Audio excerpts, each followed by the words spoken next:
تاسو ته اهم ولې دی؟ توبې ته هر وخت ضرورت دی. تاسو داسې غلي شوي لکه توبې او استغفار ته زموږ ضرورت نه وي. دا باب ولې اهم دی؟ ځکه چې هر وخت ورته ضرورت لري.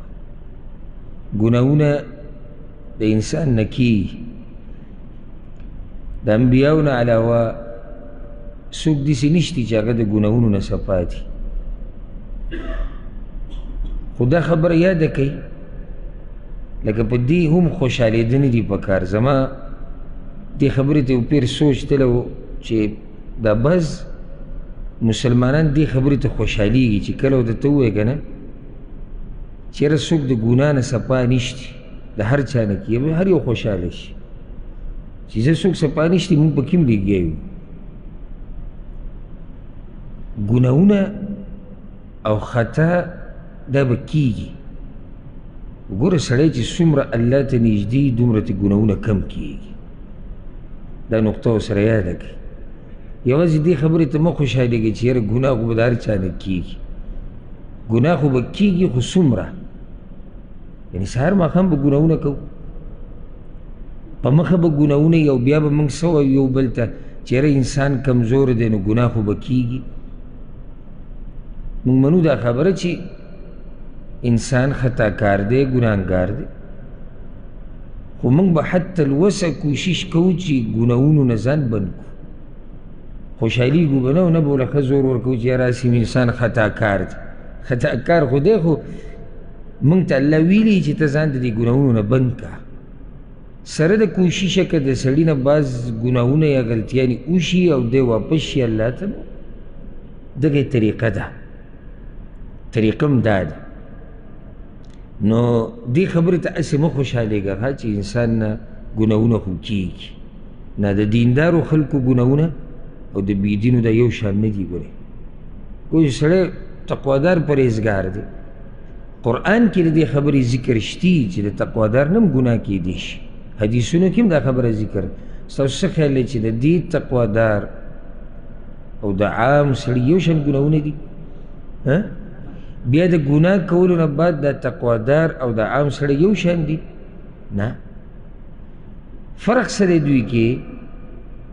فرق دا دی چې د ګناه نه بعد او سورة العمران کې د خبرې تفصیل ذکر شوی، الله وایي دوی ته په هغه ټیم الله را یاد شي. چې الله ورته را یاد شي هغه ګناه پرېږدي. فرق دا دی. ګوره ګناه پرېږدي بیا الله ته واپس شي او جړاګانې او استغفار او توبې هر چې هغه بل دی نو د هغه هېڅ پروا نشته چې ما د الله نافرماني کړې ده. نو ستاسو ما ته دا ووایي چې دا دواړه خطاکار یو شان دي؟ نه دي یو شان. یو خو د دې اولیني نه چېرته کله ناکله غلطي وشي، ګناه تې وشي، خو بیا د ګناه نه بعد د هغه حال ته وګوره او د دې بل نه په مخه ګناهونه کېږي او د هغه حال ته وګوره، ښې ورسره بدن غټېږي او ښې طبیعت برابرېږي. او ګوره چې کله ګناه ته خفه نه کړې که نه او ستا په زړه کې تردد پیدا نه کو که نه او ګناه ستا طبیعت خراب نه کو نو په خپل ایمان باندې بیا ویرېږه. ګناه چې کله دینداره سړي نه وشي که نه د ده ورسره طبیعت خراب شي، د ده دا ضمیر دننه ده ته وایي، د ده دا زړه ده ته وایي، دننه زړه خوري چې د زما نه څه غلطي وشوه، زما نه څه ګناه وشوه، دا ما ولې وکړه او بیا به نه کو. دا فرق دی په دینداره کې او په عام مسلمان کې چې هغه ګناهګار دی ډېر. نو طریقه څه ده؟ اوس خو زموږ نه به ګناه او غلطي کېږي، د رب العالمین مهرباني ته وګورئ چې د توبې دروازې راته کولاو کړې ده. د استغفار، استغفار په عربۍ کې بخښنې غوښتلو ته وایي. مغفرت چې ته غواړې، مغفرت بخښنې ته وایي که نه، نو دا بخښنه غوښته دې ته استغفار وایي. اوس که الله رب العزت داسې ویلی وای چې سوچ وکئ، که الله رب العزت داسې ویلی وای چې چا نه ګناه وشو بیا بخښنه نشته او توبه پکې نشته، واپس کېده بیا الله ته نشته، څومره به ګرانه شوی وی، څومره به ګرانه وی. هسې هم زموږ دا حال دی، بیا به زموږ څه حال دی؟ خو نه د هغه مهرباني ته وګورئ چې توبې دروازې موږ ته کولاو پرېښوده. د کم وخته پورې؟ د سا وتو پورې. دا د هر سړي دپاره او عام وخت د توبې د دروازې د بندېدو هغه کله نور چې د مغرب نه راوخیږي د هغه وخته پورې دروازه کولاو ده. نو دې باب کې مؤلف هغه حدیثونه او هغه آیتونه راوړي دي چې د هغې تعلق د توبې او د استغفار سره دی. کله چې کپړه ګنده شي که نه نو خلک یې اینځي، دغه شان په ګناهونو چې سړی سقای شي که نه نو هغه په استغفار او په توبې سره ځان اینځي چې دې ګناهونو نه صفا شي. او ښه تفصیل انشاءالله په دې فصل یا په دې باب کې را روان دی. اول وی په استغفار باندې الله امر کړی دی. موږ ته چا ویلي چې استغفار کوئ؟ الله راته ویلي دي، بیا راته رسول صلی الله علیه وسلم ویلي. و سوچ وکړئ چې الله د یوې خبرې ویلي چې داسې کوئ او بیا د الله پیغمبر درته وویلي چې داسې کوئ، نو دا کار به څومره اهم او څومره اهمیت والا وي. دلیل یې پرې راوړی د سورة البقره 199 آیت ته 199 واستغفروا الله ان الله غفور رحیم. بخنه وغواړئ د الله نه، یقینا الله بخونکی مهربانه دی. دا الله طرف نه امر دی، ښه بخنه وغواړئ. ګوره څومره چې د الله نه بخنه غواړي دې باره کې به حدیثونه راشي، دومره د الله دا بنده خوښي. که دې خیال کړی د مخلوق د معاملات به ذکر کو، د الله خو اوچت مثال دی چې د یو چا نه غلطي وشي او بیا راشي د خپلې غلطۍ اعتراف وکړي، زما نه دا کار غلط شوی دی، زه بخښنه غواړم. دا د دغه سړي د زړه ته نږدې شي، ښه د چا چې خلاف ورزي کړې ده چې وګوره خطا د سړي نه کېږي، د نه وشو خو څومره دروند سړی دی، د غلطۍ اعتراف وکړو او بخښنه یې وغوښته. ښه یو سړی غلطیانې کوي او بریتون تاوی راتاوی، مړه خواشه بخښنه به کې چا غوښتلې ده، معافي موږ ولې غواړو؟ زموږ څه کار دی د غلطۍ د اعتراف سره؟ د دې سره نه لګي دغه کس.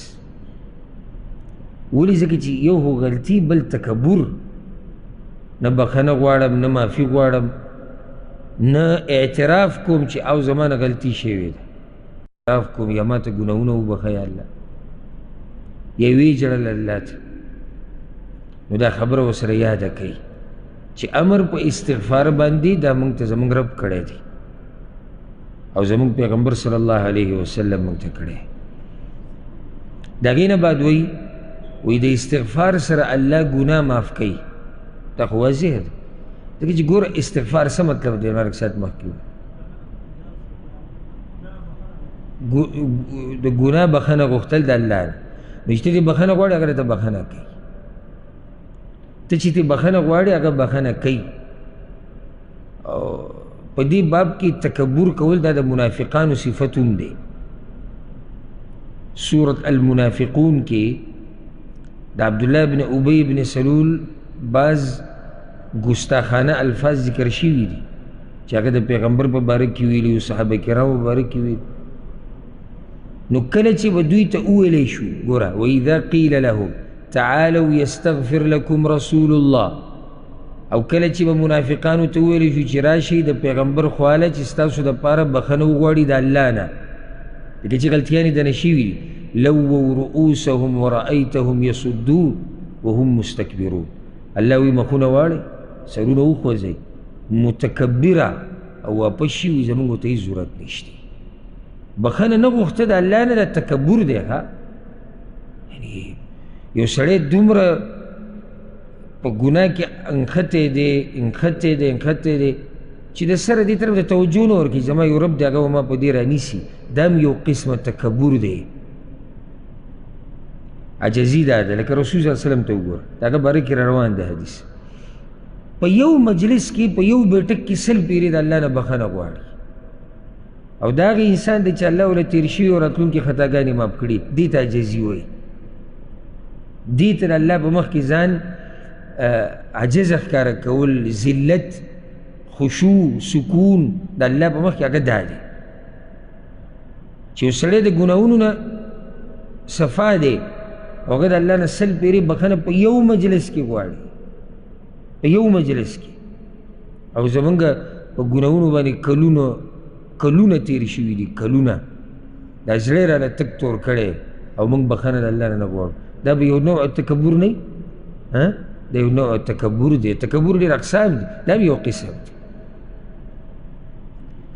نو د استغفار سره الله ګناه معاف کوي، او زمونږ د هر یو د ارمان دی چې الله زمونږ ګناهونه معاف کړي. الله وی سورة النساء کی 130 نمبر آیت تے وَمَن يَعْمَلْ سُوءًا أَوْ يَظْلِمْ نَفْسَهُ او چاچی بد عملو کو یا ځان سره ظلمو کو. ځان سره ظلم څه دی؟ ګناهونه کول. نو مخکې بد عمل ذکر کو. نو به بعضو علماو دا فرق کړی چې لکه غټ ګناهونه، واړه ګناهونه، فحاشۍ سره چې تعلق ساتي هغه ګناهونه، عام ګناهونه. مطلب د آیت دا دی چې هر قسمه ګناه چې وشوه، هر قسمه تر دې چې شرک، د شرک نه لوی ګناه خو بله نشته که نه. یو سړي شرک وکړو، کفر یې وکړو، ثم یستغفر الله، بیا بخښنه وغواړي د الله نه،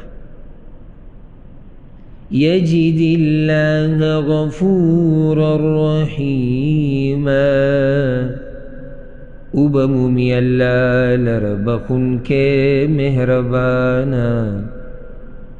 دل اللہ مہربانا دا ہر قسم گناہ چی تو کی گنا او بید اللہ نا بخن وغواړي. اللہ رب العزت وی ما با بخون کے مہربان عمومی خو چې تر واپس خوشی اللہ تک. بیا وی چې د استغفار د لاسه انسان ته ډیر خیر، د استغفار د لاسه الله انسان ته ډیر خیر، برکت او طاقت ورکوي. او دا موږ ټول غواړو خیر، برکت